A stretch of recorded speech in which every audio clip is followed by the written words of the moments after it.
In March 2023, late at night in a Texas suburb, a police encounter is about to spiral out of control.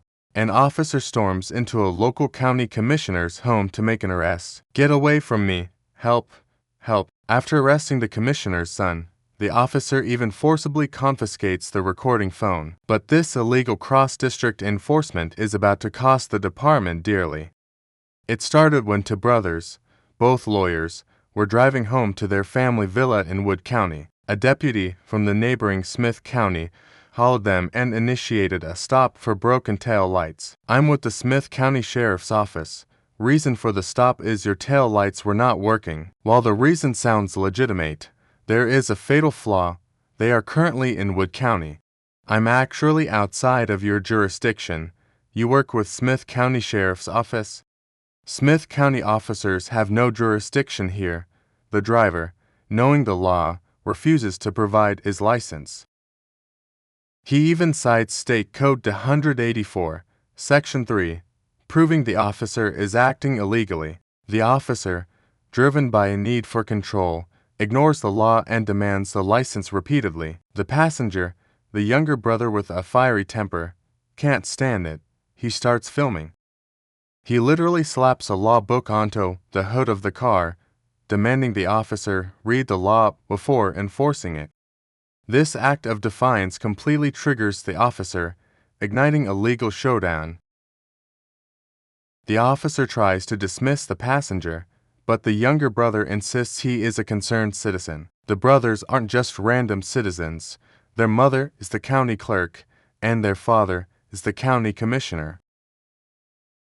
The younger brother mocks the officer, telling him to call his supervisor because he's lying on the record.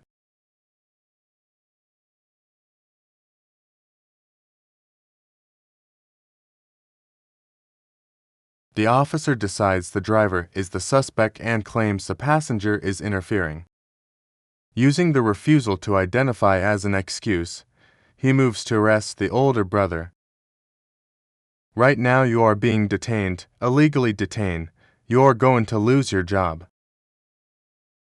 The brother's background is complex. The father is running for office, and the son had previously protested against this department. This stop feels less like traffic enforcement and more like targeted harassment.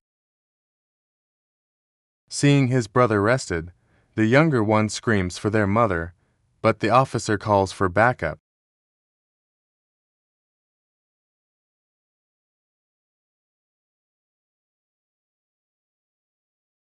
Even when the mother appears, the officer refuses to explain, focused solely on getting an ID.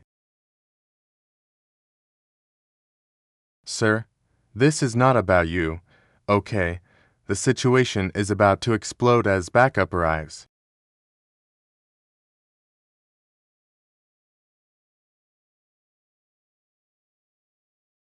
The new officer hears the younger brother shouting and, without hesitation, charges onto the property. He chases the man into his own garage, tackling him to the ground. Despite screaming "This is my house" and illegal entry, the police force is overwhelming. "Get out of my property, you get over here." It's a chaotic scene of screams and struggle.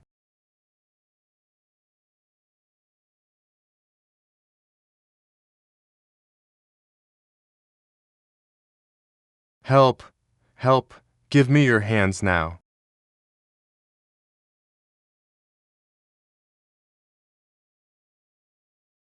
With both sons now arrested, the mother steps in to block them, but the police are relentless. The officer even snatches the phone recording the incident.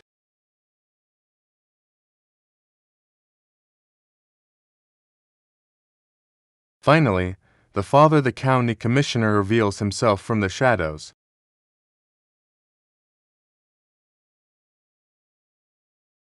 The officer tries to explain the tail light infraction, but the commissioner knows this is a disaster. The politician father stays calm, calculating the political and legal fallout of this massive blunder. The officer claims he had to enter the house because the son fled, but the jurisdiction issue remains.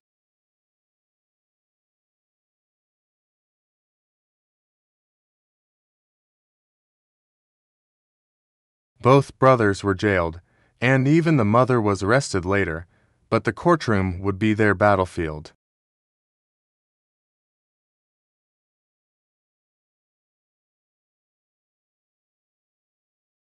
Representing himself, the younger brother proved the ID demand was procedurally illegal. All enforcement actions were deemed void. Smith County faced a massive lawsuit.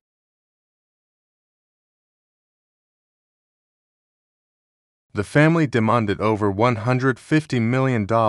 Eventually, they settled for $20 million.